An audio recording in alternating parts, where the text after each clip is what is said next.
Hello बच्चा लोग, this is Gopal sir and welcome to Edu Boosters. जैसा कि हमने पहले ही बता दिया कि हम क्लास चालू कर दिया है नीट का, या फिर नीट के साथ साथ हमने इसी में क्लास 11th को भी पढ़ाना शुरू किया है। तो आप देख सकते हैं यहाँ नीट और क्लास 11 दोनों की वीडियो चल रही है बायोलॉजी के लिए, और आप लोग कंटिन्यू हमारे वीडियो में बने रहें। नए हैं तो सब्सक्राइब करिए, जितने लोगों को शेयर करके जोड़ सकते हैं प्लीज़ जोड़िए। ये तीसरी वीडियो होगी, डाइजेशन एंड एब्जॉर्प्शन चल रहा है और हम पूरे एनसीईआरटी की लाइन लाइन आपको डिफाइन करेंगे और वो चीज़ें ज़्यादा पढ़ाएंगे जो एग्जाम में आने वाली है, और वही चीज़ें आपके लिए बेस्ट होगा जो आपके एग्जाम में आएगा प्लस नीट के एग्जाम में भी आएगा।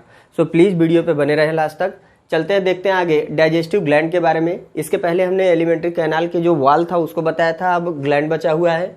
तो डाइजेस्टिव जो ग्लैंड होते हैं ये स्पेशली क्या है, ये एसोसिएटेड ग्लैंड होते हैं। ये एसोसिएटेड विथ एलिमेंट्री कैनाल, यानी एलिमेंट्री कैनाल क्या होती है अगर हम बात करें, यहाँ पे अगर हम देखें कुछ इस ढंग से डायग्राम जो होता है यही होता है एलिमेंट्री कैनाल का। तो यहाँ से पूरा जो हमारे संरचना ये दिखलाई दे रही है ये, प्लस अगर हम थोड़ा सा यहाँ पे शार्ट करके इधर की तरफ ऐसे घुमा दें, ये वाला हो गया मान लो माउथ वाला पोर्शन, यहाँ से माउथ वाला पोर्शन। तो यहाँ पे दो ठो पाए जाते हैं पेयर फॉर्म में, ये होते हैं पैरोटिड। और यहीं पे पहले इधर से देख लेते हैं, यहाँ पे जो होता है बेटा ये हो गया पैंक्रियाज, डिओडेनम के पास यानी स्टमक के और इस डिओडेनम के बीच में अगर हम देखें तो ये हो गया पैंक्रियाज। और यहाँ से अटैच कुछ इस ढंग से जो डायग्राम यहाँ पे हमने ब्रैड में बनाया है वो देख रहे होंगे, इधर से निकला हुआ ऐसे बाइलोब्ड होता है लीवर। ठीक है, तो ये डायग्राम अगर आपको समझ में आया तो इसके आगे हम बताना चाहेंगे, माउथ को डायरेक्ट हम बना के दिखाएंगे तो दी बेस्ट होगा। ये वाली डायग्राम आप लोगों को अच्छे से याद होगी क्योंकि हमने इसके पहले वाले वीडियो में दिया था। यहाँ पे अगर हम कुछ इस ढंग से संरचना बनाएं तो ये आप देख रहे हो, ये वाला होता है बक्कल कैविटी का, ये होता है फेरिंग्स का, ये हमारा होता है कान, और ये हमारी गाल होती है जस्ट इसी के पास में। यहाँ पे अगर हम बात करें तो यहाँ पे भी है, यहाँ पे भी है, दोनों साइड में होते हैं पैरोटिड ग्लैंड। दोनों साइड में क्या होते हैं, पैरोटिड, इसलिए पेयर बोला जाता है पैरोटिड ग्लैंड। जस्ट इसके नीचे ये वाली जो दांत होती है इसकी यहाँ पे इधर और इधर दोनों साइड से होता है दो ठो, उसका नाम होता है क्या, लोअर जापे। लोअर जापे, अपर जापे नहीं, लोअर जापे होता है, इसको बोला जाता है सब मैंडिबुलर या फिर सब मैक्सिलरी। तो यहाँ पे अगर हम बात करेंगे, यहाँ पे होता है कुछ इस ढंग से, यहाँ जो दांत होता है इसके समीप में होता है, तो इसको बोला जाता है सब मैक्सिलरी या फिर मैंडिबुलर। क्लियर। और जस्ट यहाँ पे थोड़ा सा हम जीह्वा के नीचे जस्ट चले आए, जीह्वा के नीचे, तो यहाँ से ऐसे आके एक डक्ट से जुड़ा रहता है, एक यहाँ पे होती है ग्रंथि, कुछ इस ढंग से ऐसे देख लेते हैं, ये हो गई सबलिंगुअल। ये कौन सी है, सबलिंगुअल। इन सब की ऐसी एक नली होती है, यहाँ से भी एक नली होगी जो आके अटैच होती है किसमें, बक्कल कैविटी में। और ये बक्कल कैविटी में नहीं होता, इसके आउटसाइड होते हैं ये ग्लैंड। यहाँ बक्कल कैविटी में आके खाली उसकी नली खुलती है जहाँ से ये एंजाइम को रिलीज करते हैं। और ये एंजाइम यहाँ पे है क्या, ये सलाइवा, यानी कि 3 पेयर ऑफ सलाइवा जो सलिवरी ग्लैंड है ये क्या रिलीज करते हैं, सलाइवा रिलीज करते हैं, जिसमें लाइसोजाइम और टाइलिन होता है। ये लाइसोजाइम करता क्या है, जब हम कोई भी चीज खा पी रहे होते हैं तो बैक्टीरिया लेस नहीं होता, चाहे वो कितना भी सब कुछ कर ले, लेकिन बैक्टीरिया तो ऑलरेडी उसमें मिलेगा, चाहे हम कितना भी साफ सुथरा भोजन अपने घर का कर रहे हैं, बैक्टीरिया होता ही है। इस वजह से हमारे टालविन या लार में जो होता है क्या होता है, लाइसोजाइम पाया जाता है, जो लाइसोजाइम क्या करता है, बैक्टीरिया को किल कर देता है। ये पॉइंट याद रखिएगा। The digestive gland associated with alimentary canal, जो क्या होता है, एसोसिएट होता है, आई मीन जुड़ा होता है हमारे एलिमेंट्री कैनाल से, इसलिए इसको एक नाम और दिया गया है क्या, इसको डाइजेस्टिव ग्लैंड तो बोला ही गया है क्योंकि पाचक रस निकालता है, पचाने वाली कुछ चीजों को निकालता है, एंजाइम को निकालता है, प्लस ये बाहर की तरफ होता है, इसलिए इसको एक्सोक्राइन ग्लैंड भी बोलते हैं। एक्सोक्राइन ग्लैंड, क्राइन मतलब होता है स्रावित करने वाला, क्राइन मतलब होता है स्रावित करने वाला, एक्सो मतलब होता है बाहरी, बाहर से स्रावित करने वाली ये अंग होती है। अब यहाँ हम बात करेंगे and its have salivary gland, यानी इसके पास क्या होती है, salivary gland, liver and pancreas. यह जो एसोसिएटेड ग्लैंड होता है इसी के पास क्या है, 3 चीजें, एक है सैलिवरी ग्लैंड, एक है लीवर और एक पैंक्रियाज। ये तीनों ही रोल निभाते हैं किसका, डाइजेस्टिव ग्लैंड का। Saliva produced by 3 pair of salivary gland, ये पॉइंट आप लोग याद रखिएगा, नीट में हो सकता है रिपीट कर दें। यहाँ पे 3 पेयर ऑफ सैलिवरी ग्लैंड होता है जो सलाइवा प्रोड्यूस होता है, सलाइवा स्पेशली, बाकी जगहों से सलाइवा नहीं, यहाँ सैलिवरी ग्लैंड से ही रिलीज होता है। और सैलिवरी ग्लैंड कितने होते हैं, 3 पेयर में होते हैं। जो पहला होता है पैरोटिड्स होता है, जिसको चीक हम बोल रहे हैं, चीक में गाल पे पाया जाता है। फिर दूसरा होता है द सब मैक्सिलरी या सब मैंडिबुलर, जो कहाँ होता है, लोअर जा में, नीचे वाला जबड़ा, ये वाला लोअर जा हो गया। देन इसके बाद अगर हम बात करें एंड द सबलिंगुअल, जो सबलिंगुअल है बिलो द टंग, ये जो जीभ होती है, यहाँ पे जीभ है, इसके जस्ट ऊपर लोअर जा में जीभ होती है, अटैच होती है फ्रेनुलम, फ्रेनुलम के द्वारा अटैच होती है हमारे ओरल कैविटी से या बक्कल कैविटी से। तो वहीं से ये जीभ के जस्ट नीचे वाले पोर्शन पे आप जीभ ऐसे घुमाओ तो आपको लार सा निकलता दिखलाई देगा, समझ में आएगा, फील होगा।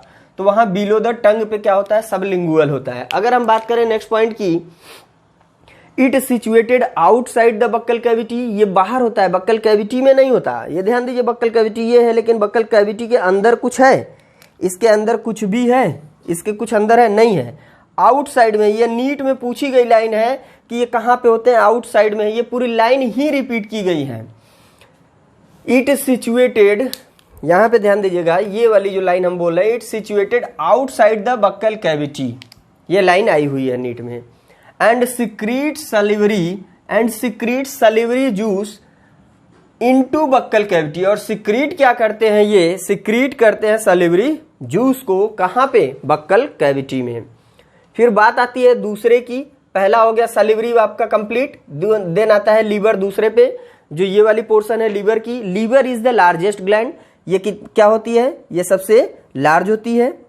क्या है बेटा, ये लार्ज है, इसका नाम क्या है, लीवर है।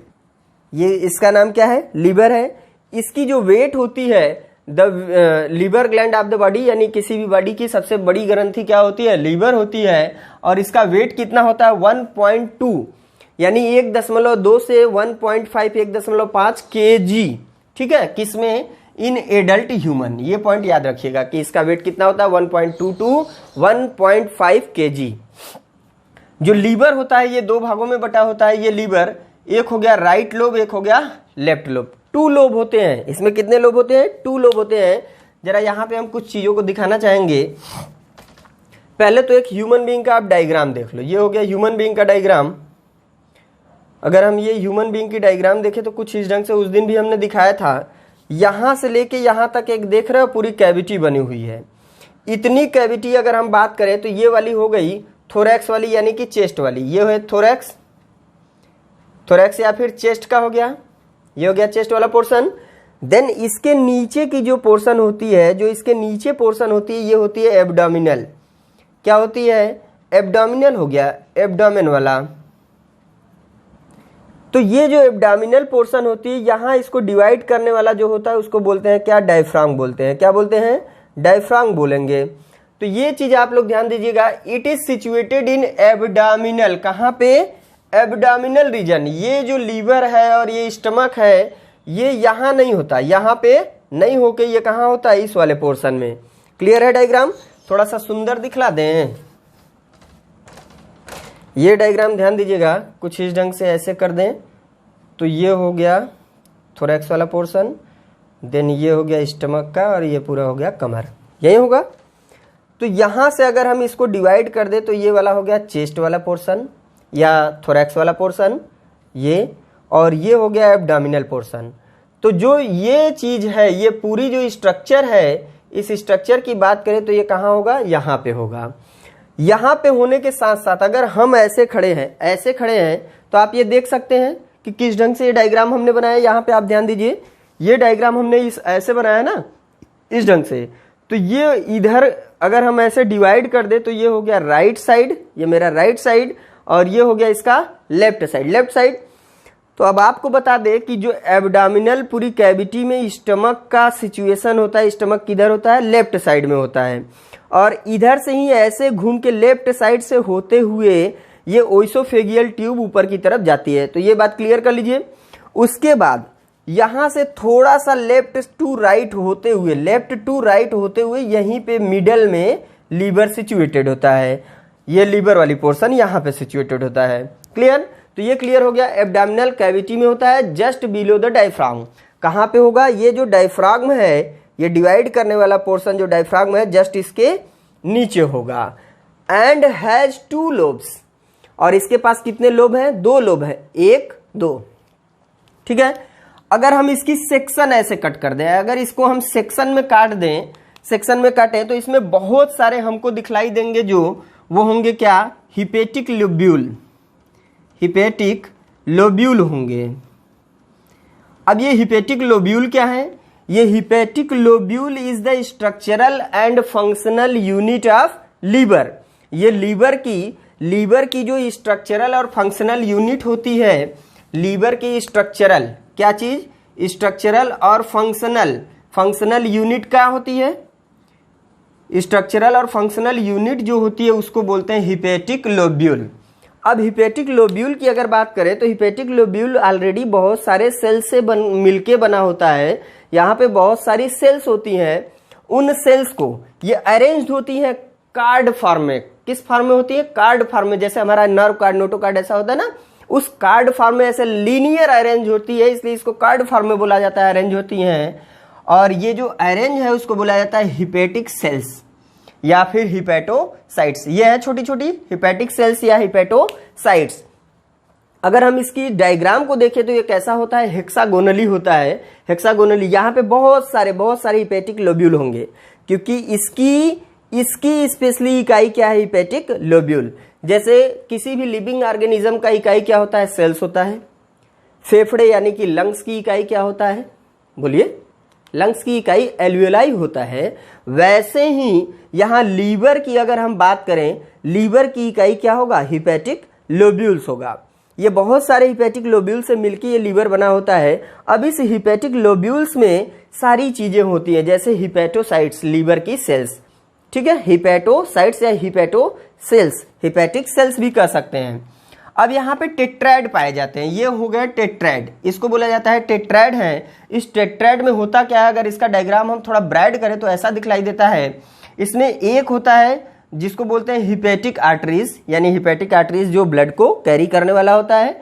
फिर हो गया ब्रांच ऑफ हिपेटिक डक्ट, ये ब्रांच ऑफ हिपेटिक डक्ट, यहाँ से जो बहुत सारे ऐसे बाइल जूस वाले निकले होंगे, ब्रांचेज होंगे, इसमें से ब्रांचेज होते हैं, वो अटैच होते हैं इसी वाले रेड वाले जो हमने बनाया, इसको ब्रांच ऑफ हिपेटिक डक्ट से। और इन सब का जुड़ाव कहाँ होता है, एकदम सीधे अंदर की तरफ होता है, जिसको बोलते हैं सेंट्रल वेन। ये सेंट्रल वेन होता है जो सारी चीजों को इधर से उधर कैरी करता है। अब क्या है, तीसरा इसमें जो होता है, तीसरा यहाँ पे जो है ये है पोर्टल वेन्स, जो सारी चीजों को यहाँ से वहां पहुंचाने में हेल्प करता है। तो ये सारी चीजों को आपने क्लियर समझ लिया।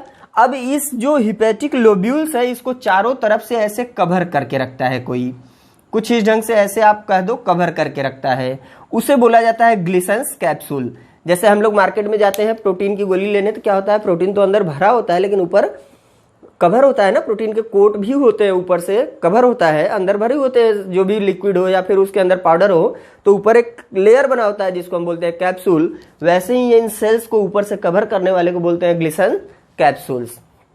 क्लियर?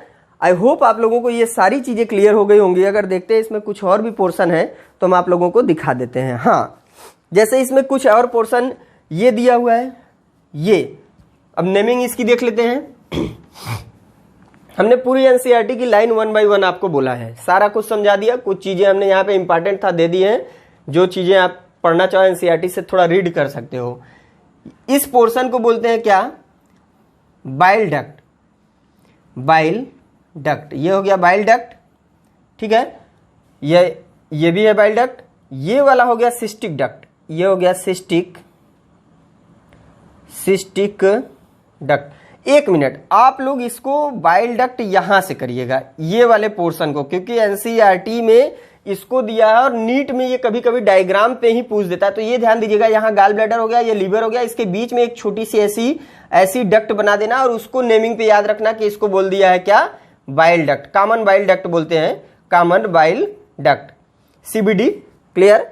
ये वाला हो गया सिस्टिक डक्ट, ये हो गया सिस्टिक डक्ट, ये है सिस्टिक डक्ट। ये हो गया गाल ब्लैडर, ये क्या है, गाल ब्लैडर। इसके बाद ये तो हो गई पैंक्रियास, ये हो गई पैंक्रियास। इसके अंदर जो पाया जाएगा ये हो गया पैंक्रियाटिक डक्ट। क्या है, पैंक्रियाटिक डक्ट, ये है पैंक्रियाटिक डक्ट। इसके बाद अगर हम देखें, ये पैंक्रियाज आके डिओडेनम से जुड़ा है और ये हिपेट यानी लीवर वाला पोर्शन से आया हुआ है, इसलिए इसको यहां पे बोलेंगे हिपेटो पैंक्रियाटिक डक्ट। ये है हिपेटो, क्योंकि नेमिंग स्ट्रक्चर का पूछ देता है कभी कभी एंट्रेंस एग्जाम में, इसके नीट वाले में ये डायग्राम से पूछता है यहाँ से, इसलिए हमको ये देना पड़ा हिपेटो पैंक्रियाटिक डक्ट। ये चीज याद रखिएगा कि थोड़ा इधर करके आप अगर नेमिंग कर दे तो हिपेटो पैंक्रियाटिक डक्ट, जहाँ पे हिपेट यानी लीवर वाली जो डक्ट है और पैंक्रियाज वाली दोनों आके जब जुड़ेंगी तो उसको बोलेंगे हिपेटो पैंक्रियाटिक डक्ट। तो चलते हम जरा आगे देखेंगे, कुछ पोर्शन और भी है। हम लोग यहाँ पे अगर हम बात करें तो each lobule is covered by a thin connective tissue. ये जो लोब्यूल अभी हमने डायग्राम बनाया, हाँ वहाँ पे एक चीज ध्यान दीजिएगा, हमने टेट्राड बोल दिया है तो वहाँ ट्रैड होगा क्योंकि तीन थे अंदर पे। आप देखे होंगे, एक था हिपेटिक वाला, एक था हिपेटिक पोर्टल वेन, ये डक्ट वाला था, ये डक्ट था हिपेटिक डक्ट, और ये क्या था आर्टरीज। ये आर्टरीज हो गया, ये वेन्स हो गई और ये हिपेटिक डक्ट हो गई, एडी भी, ठीक है। तो ट्राइड ही होगा, टेट्राड हम निकल गया, सॉरी। यहाँ अगर बात करें each lobule is covered by a thin connective tissue sheath, यानी जो लोब्यूल है, अगर लोब्यूल की बात करें, ये हो गया पूरा, मान लो लोब्यूल हो गया और इसको ऊपर से ऐसे कवर किया हुआ एक थीन शीथ है, इसे ही बोला गया क्या, ग्लिसन्स कैप्सूल। क्या बोला गया, ग्लिसन्स कैप्सूल। जो लोब्यूल है, लोब्यूल अगर ढका हुआ है, मान लो ये लोब्यूल है, इसको ऐसे कोई कवर किया है तो इसी को बोलेंगे ग्लिसन्स कैप्सूल। जो किससे ढका होता है, थीन कनेक्टिव टिश्यू से, उसकी शीथ होती है, लेयर होती है। द बाइल सिक्रीटेड बाई, जो बाइल है ये सिक्रीट होता है किससे, हिपेटिक सेल से सिक्रीट होता है। पासेस थ्रो, और हिपेटिक सेल्स का मतलब ये यहाँ पे आप लोग देखे होंगे कि इसके अंदर ये जो हमने डायग्राम बनाया था, यहाँ पे अगर हम डायग्राम थोड़ा ब्राइट कर दे, कहीं स्पेस बचा हुआ है तो दिखा दें। यहीं पे आप लोग ध्यान दीजिए कि अगर हमने यहाँ पे कुछ इस ढंग से ऐसे हेक्सागोनली बनाया था ना, हेक्सागोनली कुछ इस ढंग से था, ये ऐसे ऐसे हो गए, ट्रायड जो बना हुआ था, और इसमें छोटे छोटे ये जो सेल्स थे, इसी को बोला गया हिपेटिक सेल्स, इसी को बोला गया हिपेटिक सेल्स। यहाँ पे तो था सेंट्रल वेन, तो हम इसकी बात नहीं कर रहे हैं। ये जो चारों तरफ से ऐसे ऐसे ऐसे ऐसे होके आया था, अभी डायग्राम में आप लोग देख सकते हैं, बैक करके आप लोग देख लीजिए इसी वीडियो में। तो यहाँ पे जो छोटे छोटे ऐसे हिपेटिक सेल्स है, यही रिलीज करते हैं क्या, बाइल, यहाँ से सिक्रीट होता है इन सेल से थ्रो हिपेटिक डक्ट। यहाँ ध्यान दीजिएगा, the bile secreted by the hepatic cells, hepatic cells के द्वारा सिक्रीट होते हैं। पासेस थ्रो, जो पास किए जाते हैं through hepatic duct, hepatic duct के द्वारा पास कर दिए जाता है। और ये हिपेटिक डक्ट कहाँ पे था, ये वाला डायग्राम जब हम बनाए थे तो इसमें ऐसे ट्राइड बोले थे ना, एक यहाँ एक यहाँ एक यहाँ, तो ये जो बीच में था बेटा, ये बीच में जो है इसी को हिपेटिक डक्ट बोला गया, इसके द्वारा ये पास कर दिया जाता है आगे। एंड इज स्टोर्ड, और इसको स्टोर किया जाता है, एंड कंसंट्रेटेड, और इसको कंसंट्रेट कर लिया जाता है इन अ थीन मस्कुलर सैक, एक थीन पतली सी मस्कुलर सैक होती है, थैलेनुमा स्ट्रक्चर होती है, जिसको बोला जाता है गाल ब्लैडर।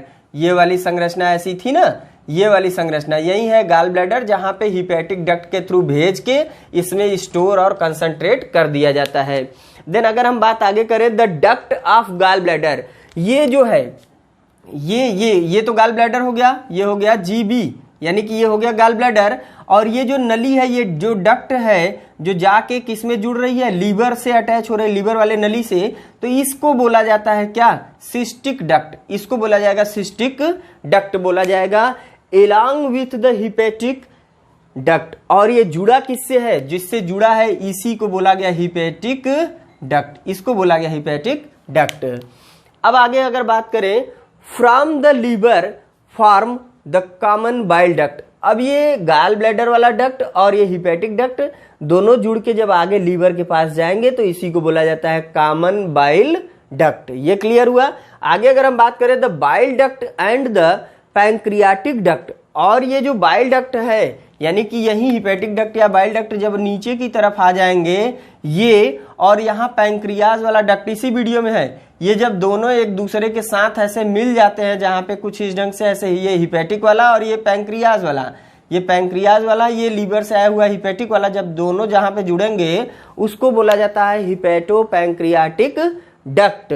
ध्यान देना, the bile duct and the pancreatic duct open together into the duodenum, और ये दोनों मिलके जाके खुलते हैं कहाँ, डिओडेनम में, as the common hepato pancreatic duct. और जो जहां पे ये जाके खुल रहा है ऐसे यू शेप की जो बनी हुई डियोडेनम में है, इसमें यहां से हो गया ये पैंक्रियाज वाला, ये पैंक्रियाज वाला हो गया, और इधर से आया ये इधर से आया लीवर वाला। तो ये दोनों मिल के जब एक साथ इसमें डियोडेनम में जहां खुलते हैं तो ये वाली पोर्शन को बोलते हैं हिपेटोपैंक्रियाटिक डक्ट। क्लियर। अब आगे अगर बात करें विच इज गार्डेड बाई, अब यहां ध्यान देना, यहां पे ये दोनों की ओपनिंग है लेकिन इनकी रक्षा की जा रही है, गार्डेड होते हैं, ये सिक्योरिटी लगी हुई है जो सुरक्षित है। विच इज गार्डेड बाई स्फिंक्चर, एक स्फिंक्चर होता है कॉल्ड स्फिंक्चर ऑफ ओडी, और यहाँ जहां पे ये ज्वाइंट है, यहाँ पे जो ज्वाइंट है यहीं पे स्फिंक्चर होता है और इसको बोला जाता है स्फिंक्चर ऑफ ओडी। ध्यान दीजिएगा, जहां हिपेटोपैंक्रियाटिक डक्ट ओपन होता है डियोडेनम में, वो गार्डेड होते हैं, सुरक्षित होते हैं, घिरे हुए होते हैं एक स्फिंक्चर से, उसी स्फिंक्चर को बोला जाता है स्फिंक्चर ऑफ ओडी। ये पॉइंट याद रखिएगा। नेक्स्ट पॉइंट पे बात करेंगे, the pancreas is a compound.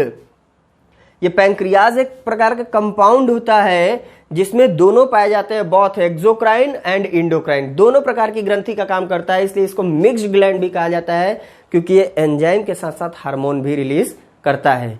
एक पॉइंट आप लोग ध्यान दीजिएगा, हमने पहले ही बोला है कि अगर बॉडी की बात की जाए तो माउथ में जो लार निकलता है उसकी पीएच वैल्यू कितनी होती है 6.8, जो स्टमक में होता है उसका होता है 1.8, और स्टमक के नीचे अब हम चाहे जहां भी कुछ रिलीज हो उसका होता है 7.8, याद रखिएगा।